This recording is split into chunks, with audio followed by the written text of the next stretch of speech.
Hello everyone and welcome back to the channel. आइए इस video में हम शुरुआत करते हैं फ्रिक्शन की। आज इस वीडियो में हम करेंगे फ्रिक्शन का पहला लेक्चर। ठीक है, फ्रिक्शन लेक्चर नंबर 1। देखिए, साइंस में कुल मिला के आपके दो ही चैप्टर ही बच गए, एक तो है फ्रिक्शन, दूसरा है साउंड। तो फ्रिक्शन के 2 लेक्चर होंगे, साउंड के 2 लेक्चर होंगे और फिर आपका साइंस का सिलेबस पूरी तरह से कंप्लीट हो जाएगा। फिर हम एसएसटी कंप्लीट आपकी कराएंगे। ठीक, तो शुरू करते हैं इस वीडियो को विदाउट वेस्टिंग योर टाइम और इस लेक्चर को। फ्रिक्शन क्या है मेरे यार, पहले मुझे बताओ भाई साहब, फ्रिक्शन क्या है? What is friction? ये फ्रिक्शन क्या है? Friction is a force. Friction क्या है? एक फोर्स है। अब ये फोर्स क्या है? ये फोर्स एक सिंपली एक पुश और एक पुल है। तो फ्रिक्शन एक फोर्स है जो कि इफेक्ट में या फिर प्ले में कम इनटू अन प्ले और come into the effect when the two surface come in contact with each other। यानी दो सरफेस अगर एक साथ एक कंटैक्ट में आए, एक दूसरे के स्पर्श में आए, तब जो फोर्स वहां पर उपस्थित होता है उस फोर्स को हम फ्रिक्शन नामक फोर्स कहते हैं। क्या कहते हैं? फ्रिक्शन नामक फोर्स, यानी रुकावटी फोर्स। रुकावट, फ्रिक्शन यानी रुकावट, बाधाएं। फ्रिक्शन बाधाएं देता है फोर्स के काम में। यानी फोर्स जिस डायरेक्शन में लगती है उसके ऑपोजिट डायरेक्शन में रुकावट आती है, वही रुकावट थी, तो ये फ्रिक्शन है। यानी दो सरफेस जब कांटेक्ट में आ जाए तब जो फोर्स प्रोड्यूस होता है, इफेक्ट में आता है, उस फोर्स को हम क्या कहते हैं? उस फोर्स को हम फ्रिक्शन कहते हैं, फ्रिक्शनल फोर्स कहते हैं। द फ्रिक्शनल फोर्स और the force of friction acts opposite of the motion of the object. यानी जो ऑब्जेक्ट का मोशन है, यानी वस्तु जिस मोशन में, जिस फोर्स में, जिस डायरेक्शन की ओर मूव कर रहा होगा, उसके ऑपोजिट डायरेक्शन में हमेशा फ्रिक्शनल फोर्स या फिर फोर्स और फ्रिक्शन एक्ट्स करता है। यानी फ्रिक्शन का डायरेक्शन हमेशा मोशनल फोर्स यानी ऑब्जेक्ट के फोर्स से ऑपोजिट डायरेक्शन में होता है। ये बात याद रखना है। The force of friction opposes the relative motion between the surface and the of the two moving objects। यानी सरफेस और ऑब्जेक्ट्स के बीच में जो रिलेटिव मोशन है उसको अपोज करता है, यानी वो उनके अगेंस्ट में जाता है। यानी सरफेस एक है, सरफेस के ऊपर क्या चल रहा है? ऑब्जेक्ट है, ऑब्जेक्ट को हम एक डायरेक्शन में मूव करा रहे हैं।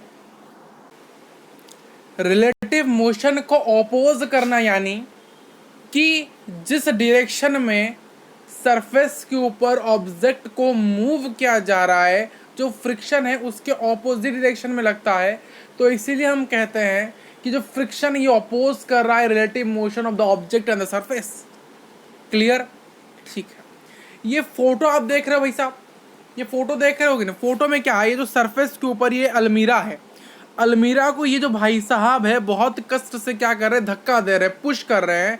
और क्या हो रहा है? ये इसको यहाँ पर धक्का दे रहे हैं। क्या कर रहा है? ये जो ऑब्जेक्ट है, ये जो अलमीरा है, या यहाँ मूव कर रहा है, इसका जो मोशन है यहाँ हो रहा है, इसका मूवमेंट वहाँ हो रहा है। ठीक, कहाँ हो रहा है? जिस तरफ मेरा आरो है वहाँ हो रहा है। बट दुर्भाग्यवश क्या हो रहा है? यहाँ पर एक ऑपोजिट फोर्स लग रहा है, यानी इसके अगेंस्ट में एक फोर्स लग रहा है। इसका नाम है फोर्स ऑफ फ्रिक्शन। इसको हम प्यार से एफ भी कहते हैं। यानी एफ यानी फोर्स ऑफ फ्रिक्शन का डोनेशन। यानी इनको कैसे डिनोट किया आता है? Denote, how to donate, denotation, not donation, a denotation. कैसे इसको डिनोट किया जाता है? फोर्स ऑफ फ्रिक्शन को F, capital F, subscript small F, इसको फोर्स ऑफ फ्रिक्शन कहा जाता है। या फिर हम ऐसे ही लिखते हैं इसको। कैसे लिखते हैं? हम कैपिटल एफ लिख लेते हैं और यहाँ पर एक स्मॉल एफ लिख दीजिए।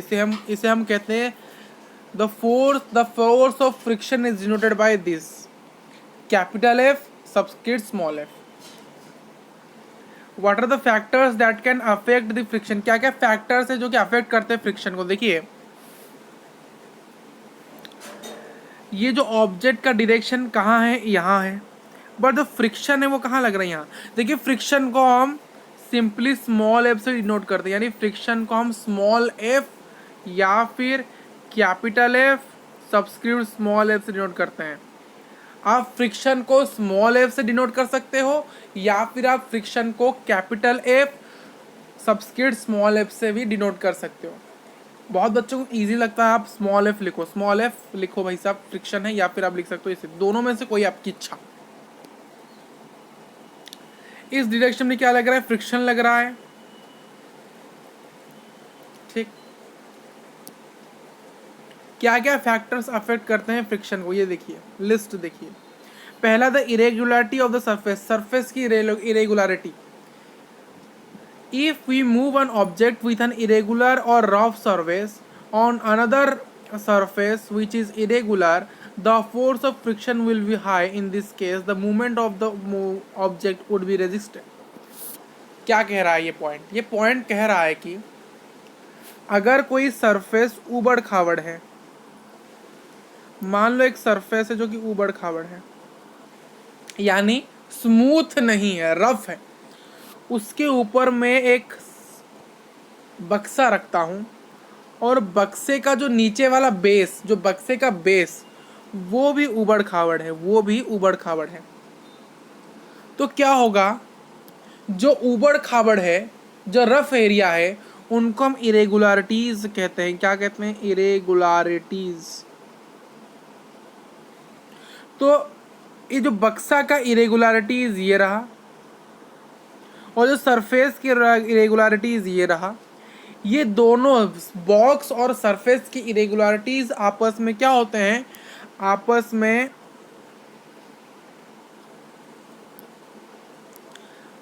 में इंटरलॉक हो जाते हैं, आपस में क्या हो जाती है, जो ब्लू कलर ये सरफेस की इरेगुलरिटीज है और ये जो रेड वाला उसके ऊपर कोइंसाइड करके उसके ऊपर पूरी तरह से सेट हो जाता है और ये आपस में इंटरलॉक हो जाते हैं। यानी बॉक्स और सरफेस की इरेगुलरिटीज आपस में इंटरलॉक हो जाते हैं, जिससे क्या होता है, जो ऑब्जेक्ट के मोशन में रुकावटें आती हैं और जो फोर्स ऑफ फ्रिक्शन है वो ज़्यादा होता है। यानी सरफेस जितना ज़्यादा रफ होगा यानी इरेगुलरिटीज़ उतने ज़्यादा रफ होगी और उतनी ज़्यादा इरेगुलरिटीज़ होगी और उतनी ही ज़्यादा इरेगुलरिटीज़ के बीच में लॉक्ड होगी और उतनी ही ज़्यादा फोर्स ऑफ फ्रिक्शन होगा, बट जो मोशन है वो घटेगा। फिर से बता रहे इस चीज़ को, फिर से देखिए, सरफेस अगर रफ है तो इरेगुलरिटीज़ बढ़ेगी, अगर सरफेस रफ है तो इरेगुलरिटीज़ बढ़ेगी, इरेगुलरिटीज़ आपस में लॉक्ड हो जाएंगे जिसके कारण स्मॉल एफ यानी फ्रिक्शन, तो फ्रिक्शन बढ़ेगा, फ्रिक्शन बढ़ेगा तो मोशन ऑफ द ऑब्जेक्ट, जो मोशनल फोर्स है ऑब्जेक्ट का वो घट जाएगा। क्लियर, ठीक। नेक्स्ट फैक्टर देखते हैं, the regularities of the surface और the smoothness. The regularities of a surface or the smoothness. If the surface of the either object are smooth, the force of friction would be less. The object would move easily over the surface. Even the smooth surface have certain irregularities. इस point को भी भूल जाइए, जो last वाला जो point है उसको भी भूल जाइए। फर्स्ट पॉइंट का ऑपोजिट पॉइंट सेकंड ये कह रहा है कि अगर जो सरफेस है वो हमारा प्लेन है यानी स्मूथ है, इरेगुलर है, और उसके ऊपर जो बक्सा हमने रखा है, जो ऑब्जेक्ट रखा है वो भी स्मूथ है, तो यहाँ पर जो हम फोर्स लगाएंगे, जो फोर्स कैपिटल एफ, देखिए capital F is the symbol for force. जो कैपिटल एफ है, फिर से बता रहे, जो कैपिटल एफ है वो फोर्स का सिंबल है और जो स्मॉल एफ है वो फ्रिक्शन का सिंबल है। यानी स्मॉल एफ को हम यूज़ करते हैं फ्रिक्शन के लिए, कैपिटल एफ को हम यूज़ करते हैं फोर्स के लिए।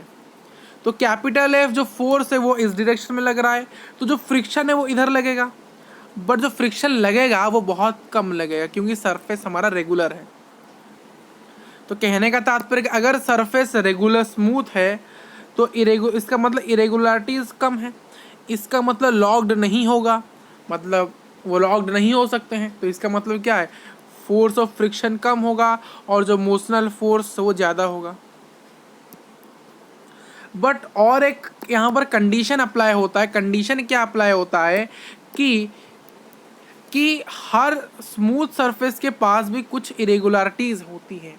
यानी इसका मतलब यह है कि कोई भी सरफेस परफेक्टली स्मूथ नहीं होता है, उसमें कुछ ना कुछ इरेगुलरिटीज़ होती है। तो अगर सरफेस में कुछ ना कुछ इरेगुलरिटीज़ होगी तो इसका मतलब जो फ्रिक्शन है वो हर जगह हुआ है। तो इसका मतलब फ्रिक्शन आपको हर जगह मिलता है, यानी friction is present everywhere, you find everywhere, जहाँ जाओगे फ्रिक्शन को पाओगे। हर सरफेस में ही फ्रिक्शन का नाम है, क्योंकि हर सरफेस में कुछ ना कुछ इरेगुलरिटीज होती ही हैं। तीसरा पॉइंट क्या कहता है? तीसरा पॉइंट कहता है if two surface has pressed hard, अगर दोनों सरफेस को हम प्रेस करें बहुत ज़्यादा जोर से, the force of friction increases between the two surfaces if they are pressed hard, and hence the movement of the force become resisted, hence if no pressure as object press। अगर एक surface में एक object है, अगर surface में एक object है, एक सरफेस में एक ऑब्जेक्ट को रखा गया है और इसको मैंने बहुत ज़ोर से प्रेस कर दिया, क्या क्या प्रेस किया, तो प्रेस करने से क्या होगा? ये मूव नहीं कर सकता है, मूव नहीं कर, तो इस पॉइंट में, इस एरिया में फ्रिक्शन बढ़ जाएगा। तो फ्रिक्शन बढ़ने से ये बिल्कुल मूव नहीं करेगा, ये एक ही जगह में रह जाएगा विदाउट एनी मूवमेंट। एक कॉन्सेप्ट फिर से आपको बताएंगे, जो बताना चाहेंगे डिनोशन के बारे में, यानी सिंबल्स के बारे में। बहुत बच्चों का अभी भी डाउट है। देखिए, अगर कहीं आपको कैपिटल एफ के बारे में बताओ और स्मॉल एफ के बारे में बताओ, या फिर capital F subscript small F, अगर कहीं मैं कैपिटल एफ लिखूं तो इसका मतलब है वहाँ पर हम फोर्स की बात कर रहे हैं, नॉर्मल फोर्स के बारे में। नॉर्मल फोर्स जहाँ पर मैं स्मॉल एफ लिखूं या फिर capital F subscript small F लिखूं तो इसका मतलब मैं वहाँ पर फ्रिक्शन की बात कर रहा हूँ। तो इस बात का थोड़ा सा आप ध्यान रखिए, इस बात का, ये इम्पोर्टेंट है। आप किसको किस सिंबल से डिनोट कर रहे हो वही नहीं बता तो आप क्या पढ़ोगे भाई साहब? क्या पढ़ोगे आप बताओ, नहीं खुद ही बताओ क्या पढ़ोगे। क्लियर? ठीक। यहां देखिए, अभी ये सरफेस क्या है? स्मूथ है। ये सरफेस स्मूथ है कि नहीं? देखिए यहां पर स्मूथ सरफेस है। ये रहा,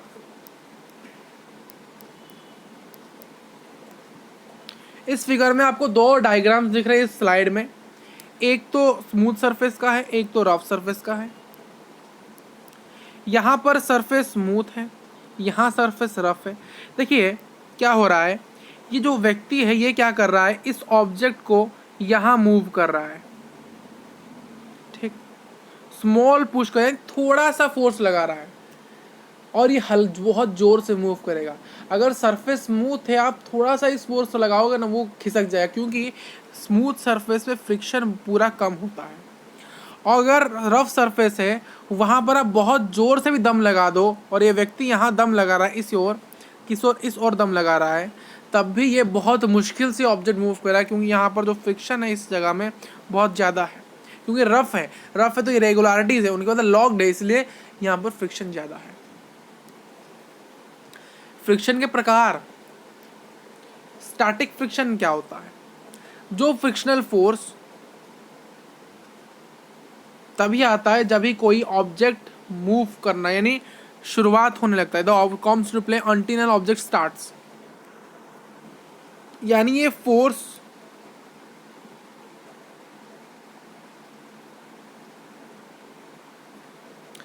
स्टैटिक फ्रिक्शन कब रहता है? स्टैटिक यानी क्या होता है? ये जो स्टैटिक वर्ड है इसका मतलब क्या है? स्टैटिक वर्ड का मतलब है रेस्ट, यानी जब तक कोई ऑब्जेक्ट रेस्ट में है तब तक उसमें एक फ्रिक्शन लगता है, उस फ्रिक्शन का नाम है स्टैटिक फ्रिक्शन। उस ऑब्जेक्ट से हम स्टैटिक फ्रिक्शन को हटाए कैसे? अगर वो ऑब्जेक्ट मूव करने लग जाए तब वहाँ से स्टैटिक फ्रिक्शन हट जाएगा।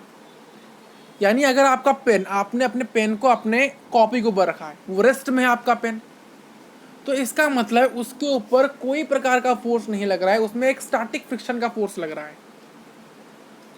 स्टैटिक फ्रिक्शन का फोर्स लग रहा है, ठीक है, स्टैटिक फ्रिक्शन का फोर्स लग रहा है। और वो कब उससे स्टैटिक फ्रिक्शन दूर जाएगा? जब वो ऑब्जेक्ट मूव करने लगेगा। एक डाउट है, क्या डाउट है?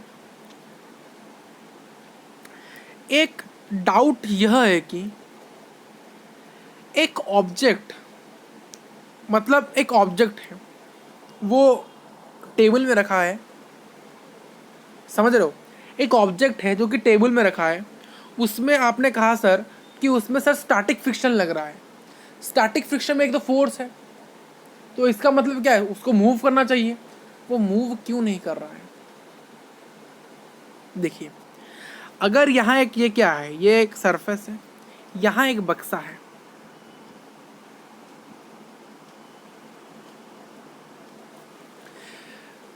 देखिए अगर कोई ऑब्जेक्ट सिंपली कहीं रखा गया है विदाउट एनी मूवमेंट, तो इसका मतलब यह नहीं है कि वो मूव नहीं कर रहा है, उसमें कोई फोर्स नहीं लग रहा है।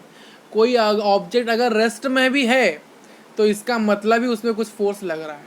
क्या? देखिए, देखिए ऑब्जेक्ट जो टेबल में रखा है उसका अपना कोई वेट तो होगा, तो इसका अपना एक वेट होगा, weight is equal to mg। ठीक, देखिए वेट का फॉर्मूला है weight is equal to ma। देखिए वेट भी एक प्रकार का फोर्स है, समझ लो, वेट भी एक प्रकार का फोर्स है।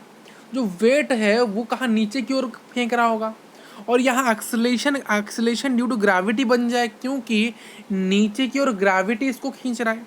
फिर से बता रहे हैं, देखिए इस ऑब्जेक्ट का एक वेट होगा जो कि ऊपर से इसको नीचे की ओर खींच रहा होगा, यानी नीचे फेंक रहा होगा, दबा रहा होगा वैसे ऊपर से, यानी जो फ्रिक्शन, जो इसका जो वेट है ये ऊपर से इसको दबा रहा होगा, यहाँ पर इस ऑब्जेक्ट को ऊपर से दबा रहा है कौन?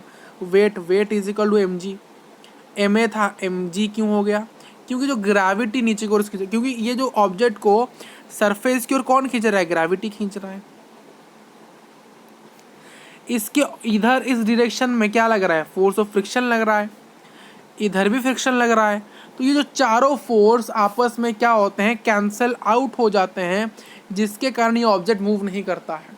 अगर मान लो ये नहीं लगता, ये फोर्स नहीं लगता, ये फोर्स नहीं लगता, और ये फोर्स, सिर्फ ग्रेविटी अगर लगता, तो इसका मतलब अगर सिर्फ ग्रेविटी इसके ऊपर अफेक्ट करता है, इस फोर्स, इस ऑब्जेक्ट के ऊपर, तो इसका मतलब है अगर ग्रेविटी इसके ऊपर लगेगा ना, तो ग्रेविटी क्या करे पता है? इस ऑब्जेक्ट को नीचे की ओर खींच लेगा, यानी कहाँ खींच लेगा?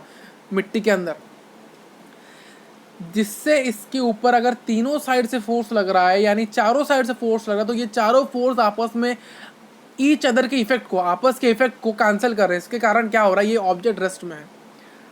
अगर कहीं एक ही और डायरेक्शन फोर्स लगे तो ये मूव करेंगे। सेकंड क्या है आपका? Sliding friction. जब दो ऑब्जेक्ट स्लाइड कर रहे हो, एक सरफेस में अगर कोई ऑब्जेक्ट स्लाइड कर रहा हो, तो इस वहां पर जो फ्रिक्शन लगता है उस फ्रिक्शन को हम क्या कहते हैं? स्लाइडिंग फ्रिक्शन कहते हैं। रोलिंग फ्रिक्शन क्या है? जब कोई सरफेस के ऊपर कोई ऑब्जेक्ट अगर रोल कर रहा है, मूव, रोलिंग से मूव कर रहा है, तो वहाँ पर जो फ्रिक्शन लगता है उसको हम क्या कहते हैं? Rolling friction. फ्लूइड फ्रिक्शन क्या होता है? फ्लूइड फ्रिक्शन यानी जब कोई ऑब्जेक्ट फ्लूइड में मूव करे, यानी अगर कोई ह्यूमन स्विमिंग पूल में मूव करे, स्विमिंग पूल में स्विम करे, तो उसके ऊपर जो फोर्स लगता है वो होता है फ्लूइड फ्रिक्शन वाला फोर्स। देखिए यहाँ एक ऑब्जेक्ट खड़ा है, इसके यहाँ पर स्लाइड स्टैटिक फ्रिक्शन लग रहा है, और इधर हम मूव करा रहे हैं, तो दोनों तरफ से फोर्स लग रहा है, तो ये दोनों आपस के इफेक्ट को कैंसिल करेंगे, तो इसलिए नो मोशन। यहाँ पर फोर्स यहाँ लगा रहा है, और यहाँ पर फोर्स क्या है? स्लाइडिंग फ्रिक्शन लगा रहा है, तो यहाँ पर स्लाइडिंग मोशन हो रहा है, इसलिए खस रहा है। यहाँ पर फोर्स हमने लगाया, ये जो ऑब्जेक्ट है एक सिलेंडर है, मान लो एक सिलेंडर है और ये सरफेस है, इसके ऊपर हम धक्का लगा रहे हैं यहाँ पर, और इसके ऑपोजिट डायरेक्शन में क्या? रोलिंग फ्रिक्शन लग रहा है, तो ये ऑब्जेक्ट रोलिंग कर रहा है।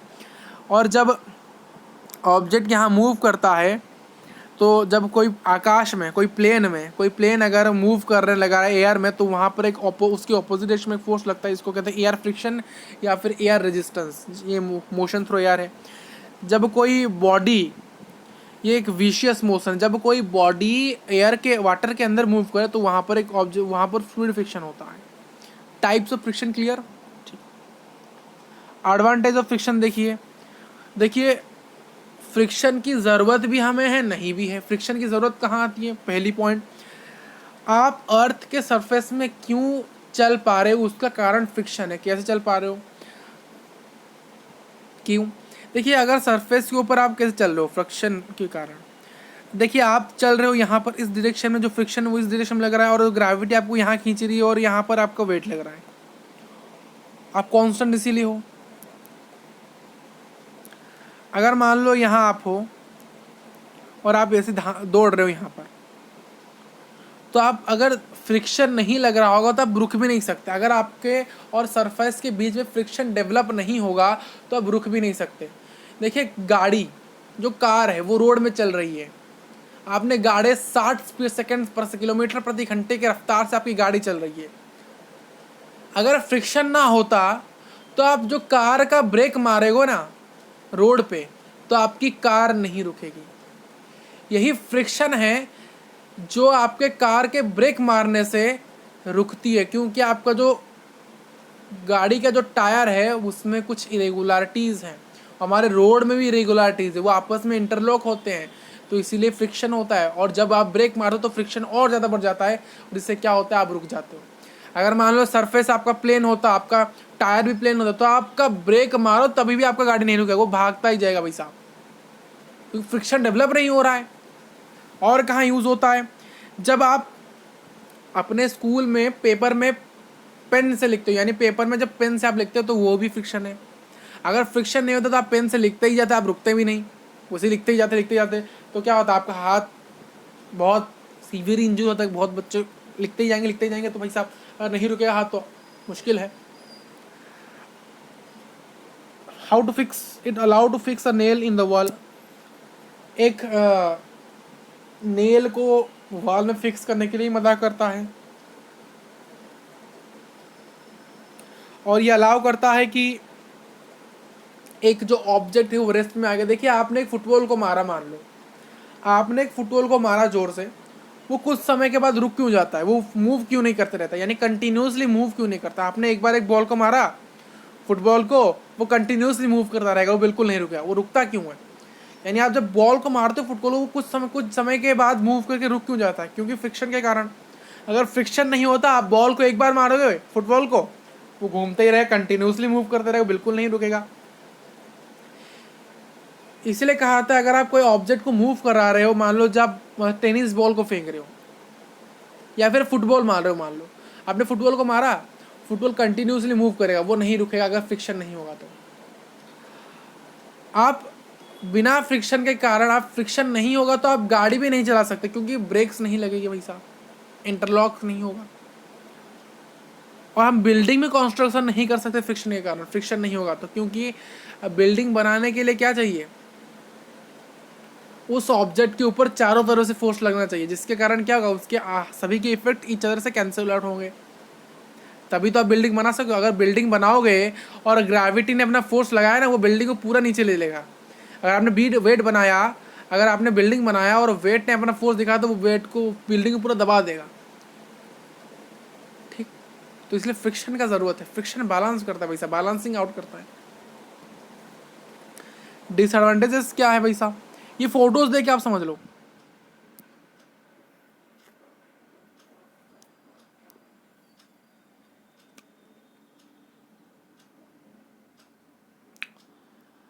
जो टायर से व्हीकल्स के आपके वो ख़राब क्यों होते हैं, जो आपके शूज़ के जो बेस होता है जो शूज़ का, वो क्यों ख़राब होता है, क्योंकि आप जब चलते हो ना रोड में, या फिर आपका गाड़ी जब टायर से रोड में चलती है ना, तो उनमें क्या होता है, फ्रिक्शन डेवलप होता है। उसी फ्रिक्शन के कारण क्या होता है, जो आपके शूज़ हैं वो क्या होते हैं, घिस जाते हैं। जो टायर वो घिस क्यों जाता है, आप कहते हो ना भाई साहब चप्पल है हमें घिस जा रही है, वो घिसने का कारण ही भाई साहब फ्रिक्शन है। जब अपने हाथ को किसी जगह पर रब बहुत ज़ोर से करते तो वहाँ पर हीट प्रोडक्शन होता है, क्यों होता है, वो हीट प्रोडक्शन का कारण ही फ्रिक्शन है। फ्रिक्शन से क्या होता है, आपके कोई अगर ऑब्जेक्ट बहुत ज़ोर से मूव कर रहा है, वो फ्रिक्शन के कारण ही भाई साहब रुकता है। फुटबॉल का आपने ज़ोर से मारा, वो रुकता क्यों है, फ्रिक्शन के कारण ही रुकता है भाई साहब। फ्रिक्शन के कारण नॉइज़ पोल्यूशन, आप जब चलते हो भाई साहब कभी कभी, तो आप लिखते हो भाई साहब साउंड क्यों हो रहा है, ये साउंड क्यों होता है, उससे नॉइज़ पोल्यूशन होता है, वो फ्रिक्शन के कारण हर चीज़ होता है। जब ब्रेक लगाते हो, गाड़ी जब ब्रेक बनाते हो तो एक बड़ा साउंड होता है कि नहीं, टायर और रोड के बीच में जो कभी कभी आप ड्रिफ्ट मारते हो, अब साइकिल में बहुत बच्चे ड्रिफ्ट मारते हो, तो ड्रिफ्ट मारते हो जब, तो देखा होगा आपने ड्रिफ्ट मारते कभी कभी रोड में काला पड़ जाता है कभी कभी, तो वो क्यों होता है, वो फ्रिक्शन के कारण होता है। धन्यवाद इस वीडियो को देखने के लिए, और लेक्चर 2 में बहुत जल्दी आप मिलेंगे, आपके साथ बहुत जल्दी मिलेंगे। और thank you for watching this video, धन्यवाद। और जो पुराने वीडियोस जो चैप्टर तो डिलीटेड है वो आप नहीं पढ़ोगे मुझे पता है, बट हमने सभी चैप्टर्स के वीडियोस डाल दिए थे, जो डिलीटेड है उनके वीडियोस भी हमने डाल दिए हैं, ठीक है। आप उनको भी चाहो तो देख सकते हो, पर knowledge propose only, not for the marks. अगर आप मार्क्स चाहते हो एग्जाम में तो उनको ना पढ़िए, अगर आप नॉलेज चाहते हो तो उन सभी को पढ़िए। बट मैं आपको सजेशन करूँगा आप हर चैप्टर को थोड़ा सा ओवरव्यू ही करिए। जो मेन चैप्टर आपके सिलेबस में है उनको आप क्या करिए, डिटेल में पढ़िए, उनके नोट्स बनाइए। और जो चैप्टर्स आपके सिलेबस में नहीं हैं उनको आप 2x या फिर 1.5x की स्पीड में लगा के सुनिए क्या चैप्टर में है, ठीक। अगर कुछ इंपॉर्टेंट बातें होंगी जो इस चैप्टर उस चैप्टर रिलेटेड करे तो आप थोड़ा सा समझ पाओगे। नहीं पढ़ोगे तो कोई असुविधा नहीं है, कोई परेशानी नहीं है, आपकी इच्छा, ठीक। देखिए हर चीज़ डिपेंड करती है आपकी इच्छा के ऊपर, हमारे ऊपर नहीं। आप क्या पढ़ोगे क्या नहीं पढ़ोगे, किस चैनल से पढ़ोगे कहाँ से पढ़ोगे, वो आप पे डिपेंड करती है। हम सिर्फ आपको बताएंगे कि ये करिए आप, बट वो करेंगे कि नहीं करेंगे वो आप पे डिपेंड करता है। आप अगर पूछोगे सर हमको कुछ चैनल्स के नाम बताइए जो हमें अच्छा मैथ गणित पढ़ाते हैं, तो हम बताएंगे हमारा चैनल किसी और का चैनल, हम बताएंगे। फिर आप उनसे पढ़ेंगे या नहीं पढ़ेंगे वो हम नहीं कह सकते ना, बट हम आपको फोर्स करेंगे कि आप पढ़िए उनसे। और अभी भी फोर्स करें, किलर बैच एक बहुत अमेजिंग बैच है, आप यहीं से ही पढ़िए, रिजल्ट आएगा ही आएगा, बता रहे हैं आपको, रिजल्ट आएगा ही आएगा। आप किलर बैच के हर वीडियोज़ को डिटेल में देखिए भाई साहब, नोट्स बनाइए भाई साहब, लग जाइए। अभी भी समय है आपके पास, आप पढ़ेंगे तो हो जाएगा। अभी नहीं हुआ है, अभी दिसंबर तक हम कोर्स ख़त्म करेंगे, जनवरी में आपके क्वेश्चंस प्रैक्टिस करेंगे, रिवीजन करेंगे, फरवरी मार्च के ऊपर आपको एग्ज़ाम स्कूल वाले ले जाएंगे या फिर बाहर से पेपर आएगा, पता नहीं, बाहर से शायद पेपर आएगा आपके रीज़न से। आप जिस स्कूल में पढ़ते हो तो वहाँ पर आपके स्कूल में कुछ इंपॉर्टेंट क्वेश्चन आपको देंगे, वो भी पढ़ेंगे। हम खुद यहाँ पर इंपॉर्टेंट क्वेश्चन आपको कराएंगे वैसा, जो कि एग्ज़ाम में आएंगे ही आएंगे। तो तब तक के लिए थोड़ा सा आप सब्र करिए, जब तक लेक्चर ख़त्म नहीं हो जाते तब तक देखते रहिए, मेहनत करते रहेंगे, परिश्रम करते रहेंगे, रिज़ल्ट आपको मिलेगा। धन्यवाद हर किसी को जो इस चैनल को सपोर्ट कर रहे हैं, और धन्यवाद आपके माता पिता को भी, आप जो कि आपको कह रहे हैं कि यहीं से ही पढ़िए। धन्यवाद।